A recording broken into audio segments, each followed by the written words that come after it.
Hello viewers, আসসালামু আলাইকুম। কেমন আছেন?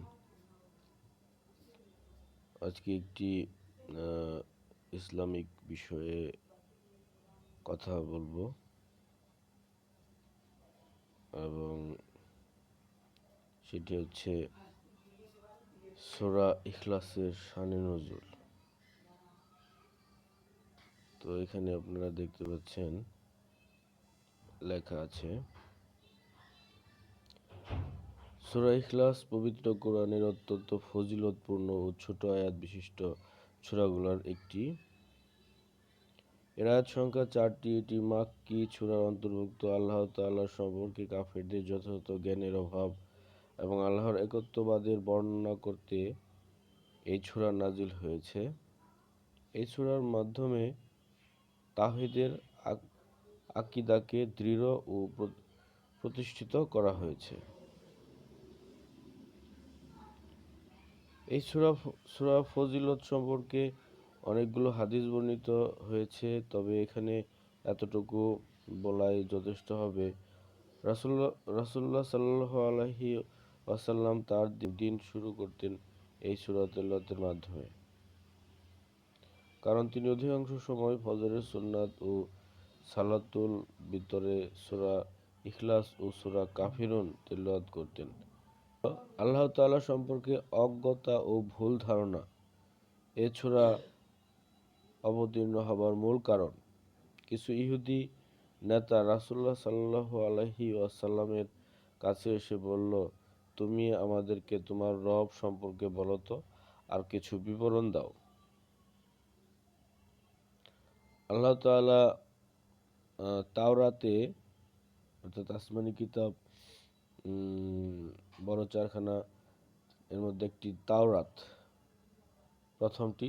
তাওরাতে তার পরিচয় তুলে ধরেছেন এবং কতিপয় গুণাবলী বর্ণনা করেছেন। সুতরাং তুমি আমাদের বলো, তিনি কিসের তৈরি, কোন শ্রেণীভুক্ত তিনি, তিনি কি স্বর্ণ না রৌপ্য নাকি তাম্র, তিনি কি খাবার ও পানীয় গ্রহণ করেন। তো কাফেরদের প্রশ্ন ছিল এগুলো আমাদের মহানবী হযরত মুহাম্মদ সাল্লাল্লাহু আলাইহি সাল্লামের কাছে। তো পৃথিবীর উত্তরাধিকার তিনি কার থেকে পেয়েছেন, আর তার উত্তরাধিকারী বা হবে কে? এর জবাবে আল্লাহ তাআলা এ সূরা নাজিল করেছিলেন। এই সূরার আয়াতগুলোতে আল্লাহ তাআলার পরিচয় তুলে ধরা হয়েছে যেভাবে। তো সূরাটি ছিল এরকম: কুল হু আল্লাহু আহাদ। এর অর্থ হলো, কুল বলো, আল্লাহ তিনি আল্লাহ,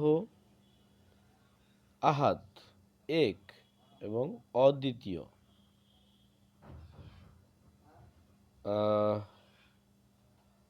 আল্লাহ সামাদ, আল্লাহ কারো মুখাপেক্ষী নন, অর্থাৎ আল্লাহ কারোই সামনে আসেন না, মুখোমুখি হন না। লাম ইয়ালিদ ওয়ালাম ইউলাদ। লাম ইয়ালিদ তিনি কাউকে জন্ম দেননি, ওয়ালাম ইউলাদ এবং তাকেও জন্ম দেওয়া হয়নি, এবং ওয়ালাম ইয়াকুল্লাহু কুফুয়ান আহাদ। এর অর্থ হলো, আর তার কোনো সমকক্ষও নেই। ওয়ালাম ইয়াকুল্লাহু কুফুয়ান আহাদ অর্থাৎ তার কোনো সমকক্ষ নেই, অর্থাৎ আল্লাহ তাআলার সমতুল্য আর কিছুই হবে না। এবং যদি কোনো কিছুকে আল্লাহ তাআলার সাথে তুলনা করা হয়, সেটা অবশ্যই আল্লাহ না। আল্লাহকে কোনো কিছুর সাথেই তুলনা করা যাবে না। অনেকটা এরকম বোঝায় যে আল্লাহ তাআলা যা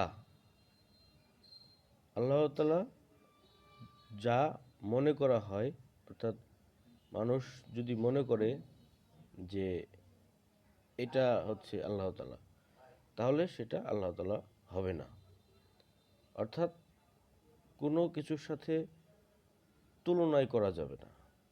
অর্থাৎ তিনি যা, আল্লাহ যা, সেটা সবার অদেখা, সেটা দেখাও সম্ভব না, সেটা চিন্তা করাও সম্ভব না, সেটা অচিন্তন, অদেখা এবং মানে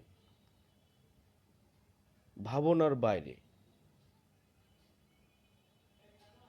আর যদি কেউ মনে করে যে আল্লাহ তাআলার সেই বা আকৃতি এরকম, তাহলে সেটা আল্লাহ তাআলা হবে না। অর্থাৎ আউট অফ থট, মানে চিন্তার বাইরে যে বিষয়টা, সেটাই হচ্ছে আল্লাহ তাআলা। সেটা ভাবনাতে আনা যাবে না। যদি আনে ভাবনার মধ্যে, তাহলে সেটা শিরক হয়ে যাবে এবং সেটা অনেক বড় অপরাধ হয়ে যাবে। তাই তার সমতুল্য বা সমকক্ষ কোনো কিছুই না। তো এই ছিল ভিউয়ার্স আজকে পবিত্র কোরআন থেকে আহ, আহ, একটি সূরার শানে নুজুল বর্ণনা করলাম। এরকম আমরা ভবিষ্যতে আরও বিভিন্ন জ্ঞানের সোর্স থেকে তার বিষয়বস্তু বোঝার চেষ্টা করব। আল্লাহ হাফেজ। ভালো থাকবেন, সুস্থ থাকবেন।